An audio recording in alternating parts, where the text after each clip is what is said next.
À vous qui êtes sensibles à la beauté du monde qui nous entoure.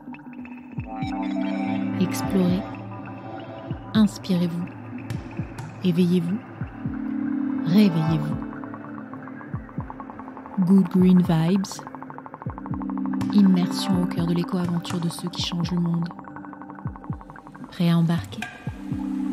C'est parti.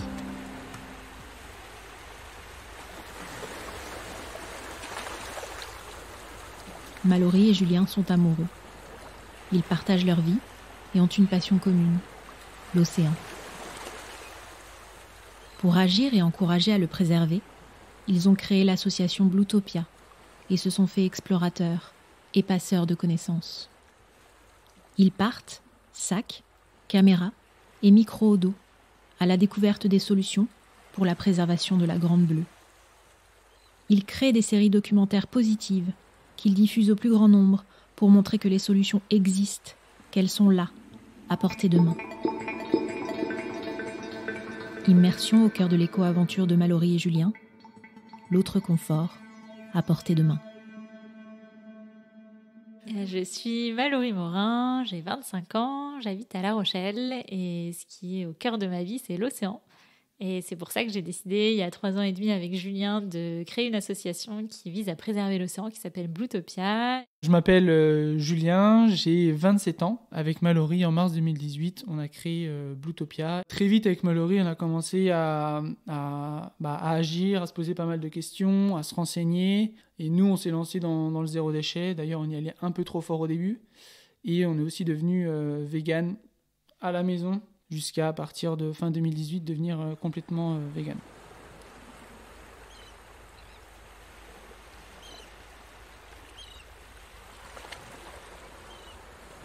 Donc ce qui m'a amené à avoir envie de protéger l'océan, c'est le fait d'y passer du temps déjà, parce que je pense que plus on y passe du temps et plus on se rend compte que c'est incroyable, qu'il y a des merveilles qui vivent sous l'eau, et plus forcément on a envie de les préserver pour pouvoir continuer à les voir et pour pouvoir continuer à plonger, observer tout ce qu'il y a de beau sous l'eau.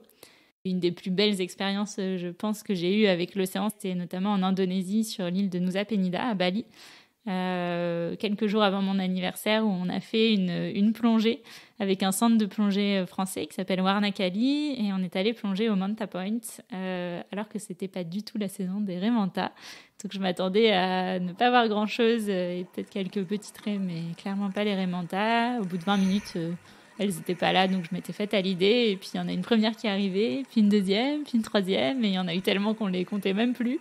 C'était absolument incroyable, elle nous faisait des danses devant nous, et quelques minutes plus tard, il y a eu le mola mola. Donc c'est le grand poisson lune, donc un poisson tout plat qui est très grand, qui de loin ressemblait à une tortue, parce qu'on fait le même signe sous l'eau pour se dire il y a un mola mola que pour se dire qu'il y avait une tortue. Donc entre les raies manta, le mola mola qui apparaît, c'était une expérience que j'oublierai jamais.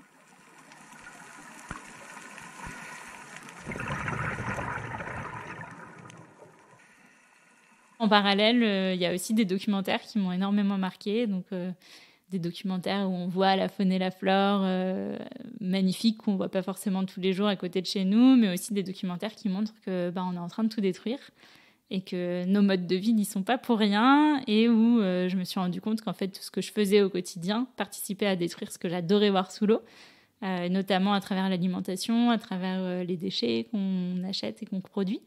Et c'est pour ça que, après avoir regardé A Plastic Ocean et Cowspiracy, qui sont les 2 documentaires qui ont vraiment tout fait changer pour moi, je me suis engagée avec Julien dans une démarche zéro déchet. En tout cas, on a essayé de réduire au maximum nos déchets plastiques. Et ensuite, on est devenu vegan du jour au lendemain, parce que on se rendait compte que consommer des produits d'origine animale, ça participait à détruire l'océan et le vivant de manière générale. Alors, mon engagement, il a été...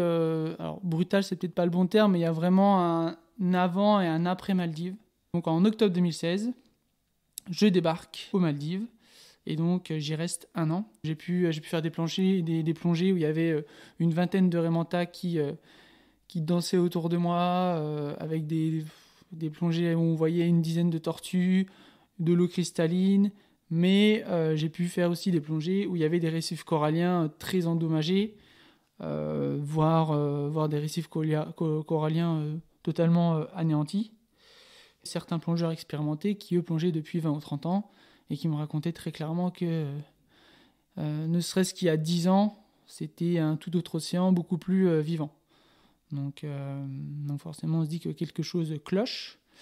Les Maldives, c'est un petit pays qui est constitué de 1182 îles. Et donc, je débarque aux Maldives tout simplement en tant qu'amoureux de l'océan. Je suis instructeur de plongée.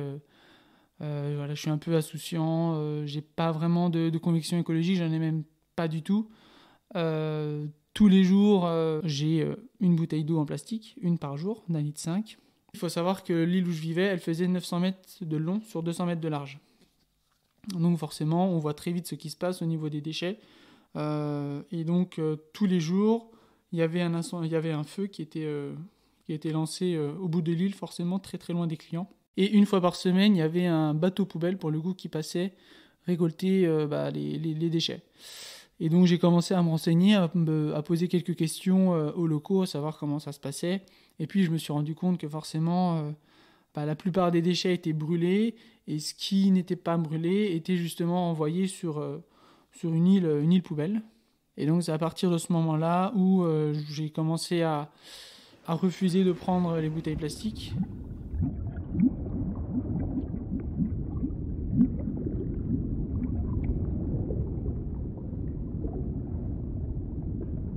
Donc nous, on a eu envie de travailler d'abord sur les plastiques parce que c'était ce qu'il y avait de plus visible, c'est ce qu'on voyait dès qu'on allait surfer, dès qu'on allait plonger, dès qu'on marchait sur une plage. On a eu envie de s'attaquer à ce sujet-là, c'est ce qui nous paraissait aussi le plus simple à modifier dans nos quotidiens, plus simple que de devenir végane du jour au lendemain, comme on l'avait fait. Et pour montrer toutes les solutions qui existaient, on s'est dit pourquoi pas faire un documentaire. On n'avait jamais mis la main sur une caméra ou sur un appareil photo de notre vie. Et pourtant, ça nous paraissait être l'outil le plus approprié et le plus puissant pour faire ce qu'on avait envie de faire. Donc, on y est allé sans trop se poser de questions. On nous pose souvent la question du choix des pays. Pourquoi aller à l'autre bout du monde alors qu'il y a plein de choses qui se passent en France et à côté de chez nous. Nous, c'était le moment où on découvrait un peu l'ampleur du problème lié aux déchets plastiques et où on pointait énormément du doigt les pays d'Asie du Sud-Est notamment. Alors la Chine, évidemment, mais aussi l'Indonésie, la Thaïlande, le Vietnam et d'autres. Et on avait vraiment envie d'aller sur place, de comprendre ce que c'était ce problème, concrètement, comment ça se matérialisait dans ces pays-là. Et au-delà de comprendre, de voir ce que les gens faisaient pour pouvoir le résoudre ou pas. Mais on était persuadés qu'il y avait aussi une face cachée du problème et que ce n'était pas seulement ces pays-là qui étaient responsables, mais que sur place, ils font tout pour que ça change et pour que ça s'améliore. Qu'ils sont aussi victimes d'un système qui a été en grande partie imaginé et pensé par des personnes qui gèrent les multinationales dans nos pays à nous, occidentaux. Donc le problème n'est pas aussi simple que ce qu'on pense. C'est pas tout blanc et tout noir, tout blanc en France et dans les pays dits riches et dits développés et riches, et tout noir dans ces pays-là. Donc l'idée, c'était vraiment de montrer une autre facette et puis de mieux comprendre le problème et mieux comprendre comment on peut l'adresser et le résoudre.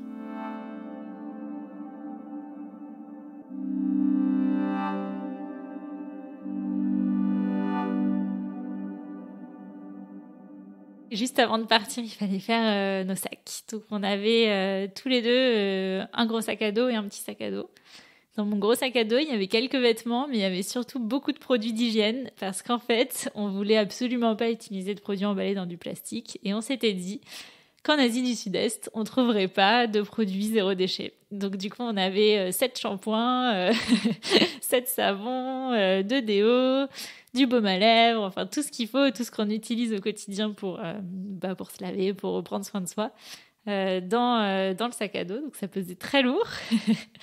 Au final, si c'était à refaire, j'en aurais amené que pour le début et puis j'aurais acheté sur le chemin parce qu'évidemment, en fait, sur place, il y avait énormément de solutions zéro déchet et on retrouve ce qu'on peut trouver chez nous avec des produits locaux. Mais je m'attendais pas à pouvoir les trouver aussi facilement et du coup, j'avais tout prévu à l'avance. Et dans mon petit sac à dos, il y avait tout le matériel pour filmer, en tout cas une partie, parce qu'on avait divisé quand même avec Julien. Alors au niveau des bagages, il y a à la fois le bagage vraiment matériel, ce qu'il y avait dans mon sac à dos, mais il y a aussi le bagage, on va dire, plutôt cérébral, ce que j'avais ce que j'avais en tête ou même mes connaissances par rapport à la pollution plastique ou à d'autres sujets. Moi, je suis vraiment parti avec l'a priori qui est, franchement, tous ceux qui ne sont pas zéro déchet ou au moins toutes celles et ceux qui ne font pas l'effort d'être zéro déchet, c'est vraiment que des excuses, c'est vraiment des feignasses, quoi. Bon, ben, 7 mois plus tard, en rentrant, je me suis rendu compte que j'avais vraiment tout faux, que c'était beaucoup plus complexe que ça.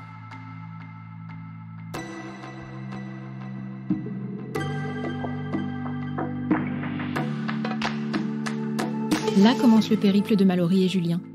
À 22 et 24 ans, poussés par ce rêve, cette utopie d'un océan sans pollution plastique, ils décollent tout début janvier 2019 pour un voyage de 210 jours. Ils vont traverser 7 pays, la Birmanie, la Thaïlande, le Cambodge, le Vietnam, les Philippines, l'Indonésie et l'Australie. Ils en ont capturé chaque moment qu'ils rassembleront dans la série documentaire L'autre confort. Un documentaire qui montre la beauté de la planète bleue et qui apporte de l'espoir et des solutions concrètes.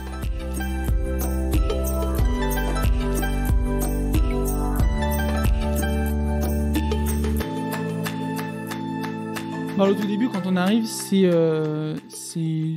assez particulier. On arrive un peu à Bangkok comme des princes quand même. Parce que nous, avant notre départ, forcément, on utilisait les réseaux sociaux pour communiquer en disant bon ben voilà, là, ça y est, c'est le grand départ. On arrive le 3 janvier à Bangkok. Est-ce que vous connaissez quelqu'un qui pourrait nous héberger ? Et il y a une personne qui nous suit sur Instagram et qui nous propose de nous laisser son appart. Et donc, on arrive dans l'appart et c'est au niveau c'est dans un gratte-ciel, comme il peut y en avoir des centaines à Bangkok, avec, tout est vitré. Et on a une vue imprenable sur Bangkok. Et là, tout de suite, on est assez marqué par vraiment le fossé de niveau de vie. C'est-à-dire que les gratte-ciel flirtent avec les bidonvilles, quoi. C'est-à-dire que tu vas avoir 4-5 gratte-ciel et au pied de ces gratte-ciel-là, tu vois, tu as des toits de tôle, quoi. Et donc ça, c'est quelque chose qui nous a vraiment, vraiment marqué à Bangkok tout de suite. Et puis, c'est humide, très humide. On transpire, il fait très chaud. Un des premiers souvenirs, c'est Phitsanulok. Donc, c'était notre premier arrêt après Bangkok, qui est un petit village thaïlandais en plein milieu de nulle part où il n'y a pas de touristes. Je me souviens, qui est assez drôle, c'est qu'en arrivant, il faisait nuit, il était très tôt, et qu'on arrivait à la gare de bus, qu'on était les seuls et qu'on ne savait absolument pas comment aller à notre couchsurfing qui nous accueillait et qui nous attendait. On a essayé de faire du stop, on n'y arrivait pas et on s'est fait poursuivre par des chiens errants. Donc belle arrivée en Thaïlande. Et ensuite on allait à la rencontre d'une compagnie qui s'appelle Wong Panit et qui récupère les déchets. Donc c'est un peu les centres de tri gérés par les collectivités, par Veolia en France, mais version thaïlandaise, et qui sont privés. Donc c'est des particuliers qui doivent payer pour qu'on puisse gérer leurs déchets dans ces pays-là. Et c'était marquant aussi parce qu'en fait, on se rend compte que c'est des choses qui vont de soi en France où on sait qu'on va venir récupérer nos déchets tous les soirs ou au moins une fois par semaine au pied de notre porte, ce qui n'est pas du tout le cas en Thaïlande où c'est privé et où le gouvernement ne paye pas pour que ce soit fait pour ses citoyens et citoyennes. Donc c'était une belle première, voir comment on récupérait les déchets et voir que c'était privatisé par rapport à nous, où c'est simple et on n'a pas à se poser cette question-là en fait.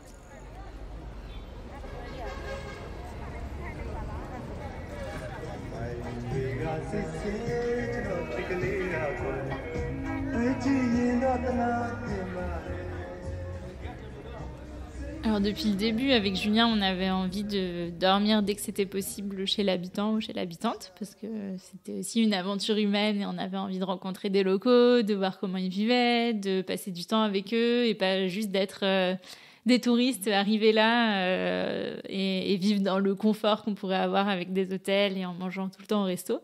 Donc on a fait du couchsurfing quand c'était possible, parce qu'il y a des pays où c'est interdit, où c'est plus compliqué d'aller trouver des personnes pour nous accueillir, ou en tout cas peut-être qu'on n'avait pas les bons réseaux.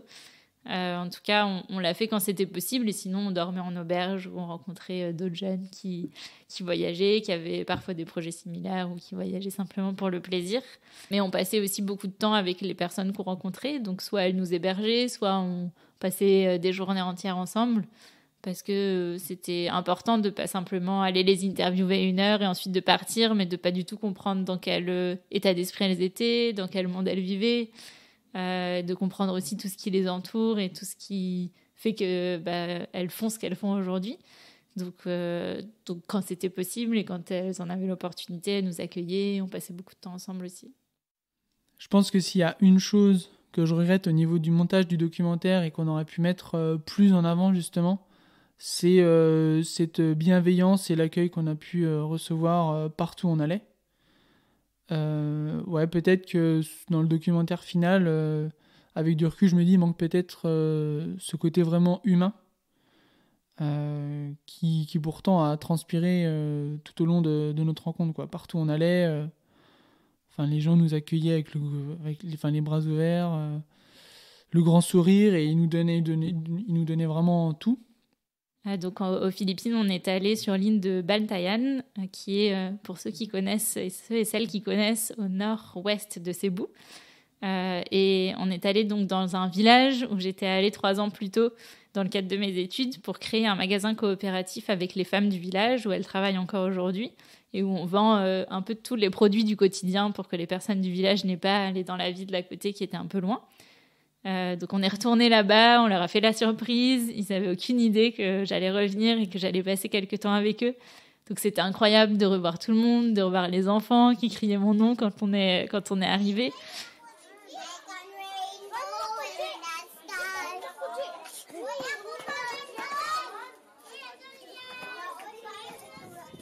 Pour donner leur nom, donc c'est Tita Nympha. Donc Tita, c'est le nom qu'on donne à toutes les femmes qui sont mères souvent de famille, et Tito Nonoy, donc Tito c'est pour les pères, et leurs enfants, donc c'est les Kuya, parce que Kuya c'est les frères et Ate c'est les sœurs. Dans ce cas-là, il y avait 4 frères, donc les Kuya. Je ne vais pas donner tous leurs prénoms parce qu'il y en a trop, mais en tout cas chez Tita Nympha et Tito Nonoy, quand on est arrivé, moi, ça faisait 3 ans que je les avais pas vus, et la première fois qu'on s'était rencontrés, quand j'avais vécu chez eux pendant 2 mois, je mangeais de tout. Et entre-temps, je suis devenue végane. Et donc, il fallait leur expliquer que je mangeais plus de produits d'origine animale. Donc, plus de viande, plus de poisson, mais aussi plus d'œufs et plus de produits laitiers. Bon, les produits laitiers, on n'avait pas, donc ça tombait bien, c'était facile. Par contre, les œufs, le poulet, le poisson, parce qu'on est sur une toute petite île et il y a énormément de poissons. Et puis dans le village, il y a plein de poulets, il y a plein de poules et on mange du poulet tout le temps. C'était plus compliqué. Et quand je lui ai dit, j'ai vu dans ses yeux l'incompréhension. Tita Nympha m'a regardée en me disant, mais pourquoi est-ce que tu manges plus tout ça? Mais même le poulet, même les œufs, t'en manges plus. Et donc j'ai dû passer beaucoup de temps et je me souviens, on a pendant une soirée beaucoup discuté de ça pour expliquer nos choix, expliquer pourquoi on était devenu vegan, pourquoi est-ce qu'on avait arrêté de manger des choses qu'on aimait bien gustativement, mais qui en fait participaient à détruire la planète et l'océan qu'on adore. Et aussi dire que c'était un choix de privilégiés. Clairement, eux n'ont pas ce choix-là, et ça coûte beaucoup moins cher d'acheter du poisson que d'aller acheter des légumes qui de toute façon ne poussent pas sur l'île. Mais en tout cas, voilà, c'était du temps passé à discuter, à expliquer ses choix. Et ce qui est drôle, c'est qu'ils n'étaient pas du tout habitués à manger des légumes, des fruits et légumes, surtout des légumes d'ailleurs, parce que des fruits ils en ont un peu. Mais comme Tita Nympha faisait des légumes pour nous, elle en a fait pour ses enfants aussi. Et au final, les enfants ont adoré et préféré parfois manger des légumes que le plat de viande qu'ils étaient habitués de manger depuis des années. Donc c'était assez drôle de voir ça. On est resté 10 jours, mais pendant ces 10 jours-là, c'était aussi les vacances scolaires. Donc on était H24 avec les enfants. Et ouais, ça nous a vraiment marqué, quoi. Ça nous a vraiment touchés. Et puis en partant de ces 10 jours-là, on pleurait tous les deux comme des madeleines dans le tuk-tuk, quoi.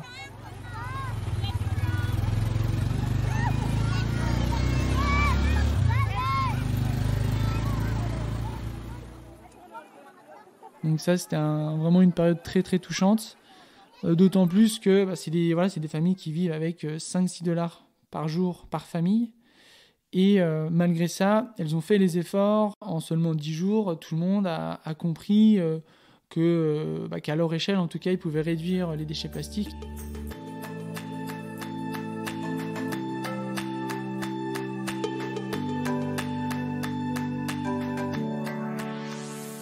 est allée avec l'idée de travailler sur le magasin coopératif, où je savais qu'il y avait énormément de plastique. C'est un magasin où on vend quasiment tout dans des sachets à usage unique. Donc, la dose de shampoing pour un shampoing, la dose de lessive pour une lessive, la dose de café pour un café, et ainsi de suite. Parce que, en fait, dans ces pays-là, ils sont payés à la semaine et qu'ils n'ont pas les moyens de s'acheter un shampoing entier, comme nous, on peut l'acheter, qui va durer tout le mois. Ou un gros pot de café qui va nous durer longtemps pour qu'on se fasse plusieurs cafés.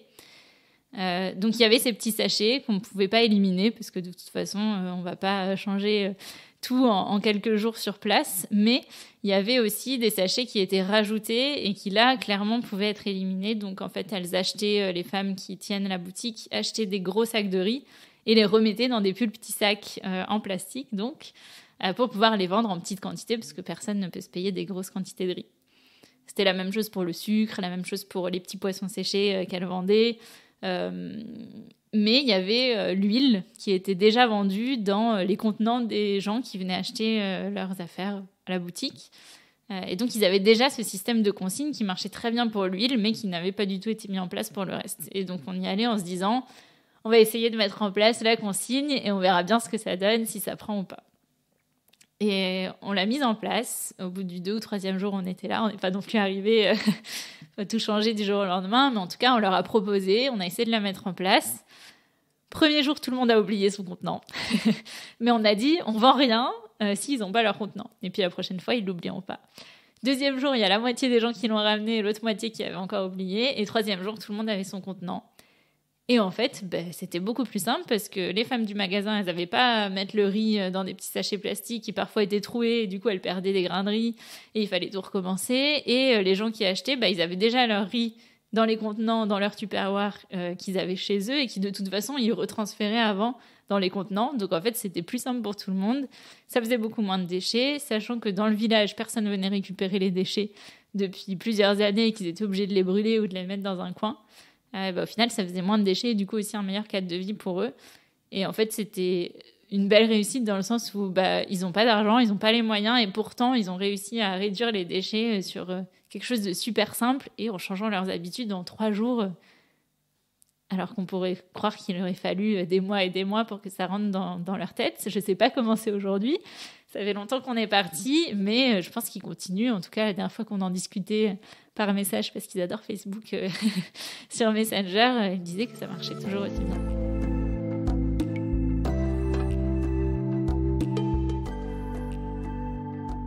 Il y a vraiment une interview qui m'a profondément touché. C'était avec Katrina donc de Babel Guesthouse, qui est le premier magasin zéro déchet au Cambodge.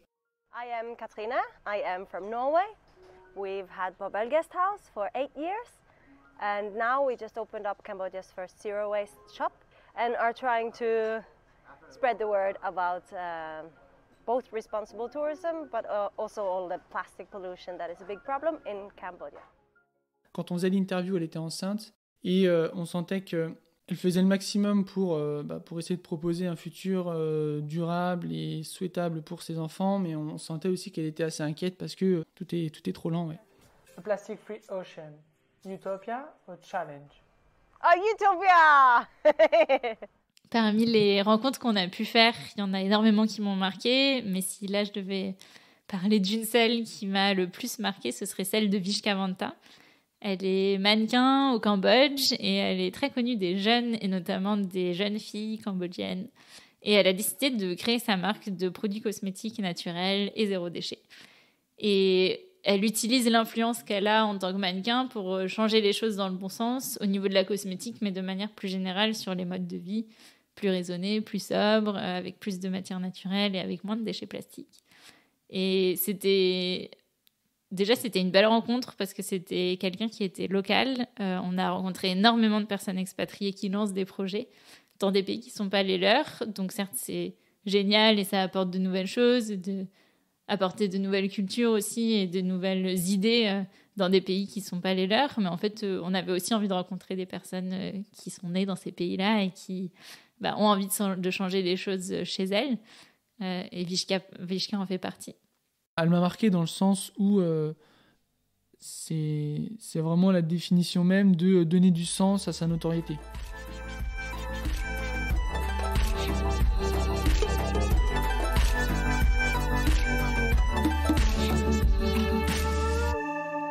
ouais, j'ai eu un gros choc écologique. Je savais qu'on allait voir beaucoup de déchets. Je savais très bien à quoi m'attendre en allant sur place. Mais clairement, en fait, quand c'est devant nos yeux, c'est pas la même chose. Et ça faisait 2 ou 3 mois qu'on était en train de tourner, de rencontrer des personnes tous les jours. On travaillait à fond, on prenait vraiment pas beaucoup de temps off pour couper de tout ça. Et du coup, on s'est dit, on est au Cambodge, il paraît qu'il y a une île déserte où il n'y a pas de réseau. On va aller profiter pendant 3 jours, déconnecter, se mettre sur des hamacs, profiter de l'eau bleue et nager, et puis passer du temps au soleil. Donc c'est ce qu'on a fait. On a pris nos billets pour aller à Kota Kiev, donc une petite île au sud du Cambodge. Et arriver là-bas, c'était une vraie désillusion. Quand on arrive sur place avec le bateau, c'est très beau, très bien. On a des petits cocotiers, une plage de sable fin blanc et une eau translucide. Et en fait, une fois qu'on avait posé nos affaires à notre hamac et qu'on est allé marcher sur la plage, on s'est rendu compte que 10 mètres plus loin, c'était jonché de déchets, qu'on voyait à peine le sable blanc qu'on voyait sur la plage en arrivant. Et que il fallait juste ramasser des déchets, mais qu'en fait on avait beau faire ça et il y en avait toujours autant, et que de toute façon les déchets n'étaient pas gérés sur l'île, donc ça changeait pas grand chose qu'on les ramasse ou qu'on les laisse là où ils étaient. Donc à ce moment-là, on a passé bien 4 heures d'une journée à faire que ramasser des déchets, à les mettre un peu plus loin entre la forêt et la plage, et à se dire ça a servi à rien. De toute façon la marée ramène plein de déchets, donc il y a ceux qu'on produit sur l'île en vivant, en mangeant à l'auberge où on est logé. Et puis, il y a tous ceux qui sont ramenés par l'océan. Et en fait, on peut rien y faire parce que même si on réduit nos déchets sur l'île, il y en aura toujours qui vont arriver. Et là, on s'est dit, ça sert à rien, franchement. Tout ce qu'on fait, quelle idée d'être parti, d'essayer de montrer des solutions. De toute façon, le problème est trop gros. On n'y arrivera pas et c'est trop tard et tout est foutu.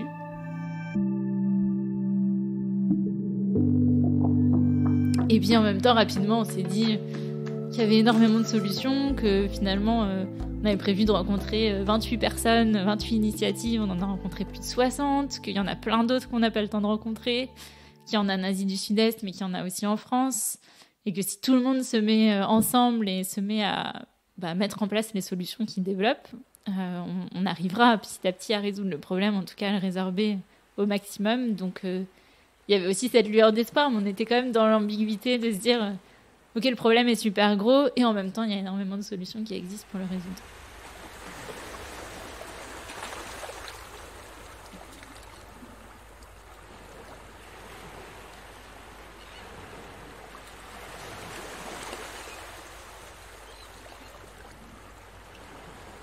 Il faut savoir que l'autre confort, le but d'aller en Asie du Sud-Est, c'était vraiment de montrer les solutions, et donc le côté vraiment positif.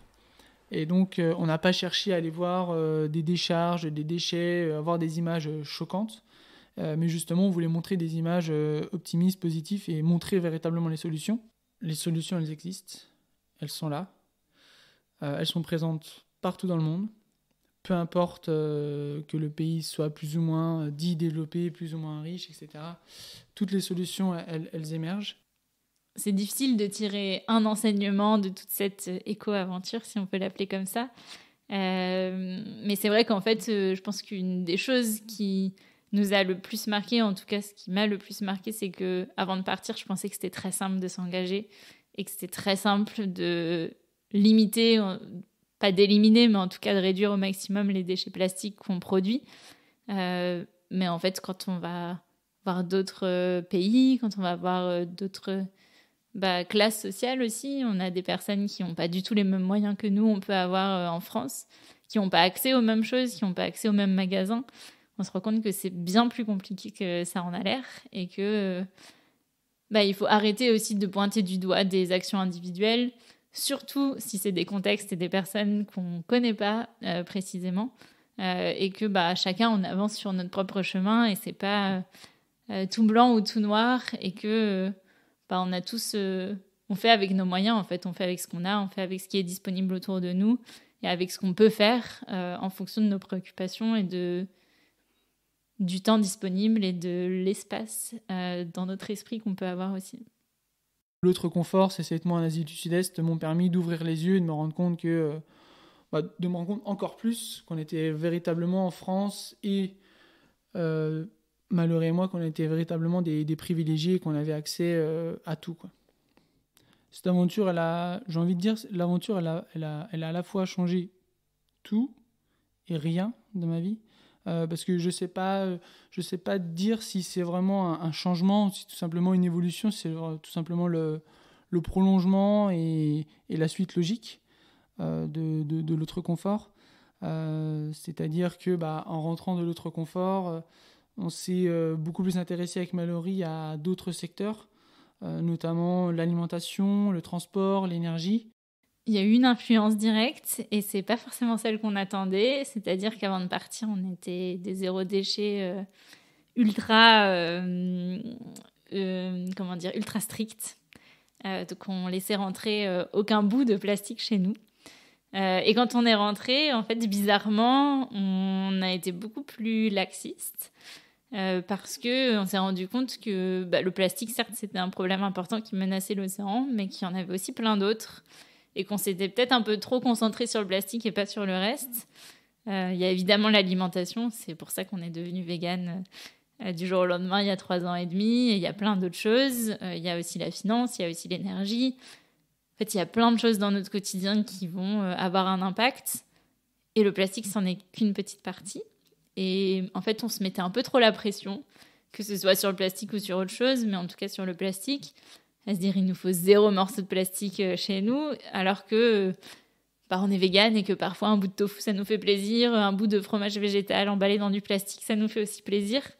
Et il y a quelque chose qu'on nous a dit qui était de toute façon si on n'est pas heureux on n'arrivera pas à créer de mouvement. Et c'est vrai, j'en suis persuadée, c'est que si nous dans notre quotidien on est triste, même si on est parfait, qu'on est les écolos les plus irréprochables du monde, personne n'aura envie de nous suivre en fait, parce que s'ils voient qu'on est triste, ça donnera envie à personne. Et du coup, on s'est dit qu'on allait être un peu moins strict, se faire un peu plus plaisir, tout en étant engagé, en continuant sur notre chemin. En se faisant plaisir en tout cas, et en laissant un peu du lest.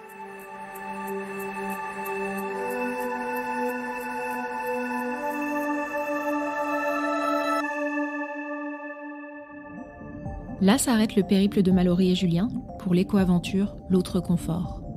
Une série documentaire que l'on vous invite à découvrir. Abonnez-vous à la lettre Good Green Vibes Only. On vous dit tout et on vous donne tous les liens. Si vous avez aimé partir en exploration dans cet épisode, laissez-nous un commentaire et 5 étoiles. L'aventure Bluetopia continue. Mallory et Julien se sont lancés dans une nouvelle exploration. En France cette fois. Sur la route de notre assiette, à l'océan. Une nouvelle éco-aventure qu'on ne manquera pas de vous partager dans un prochain épisode des Good Green Vibes.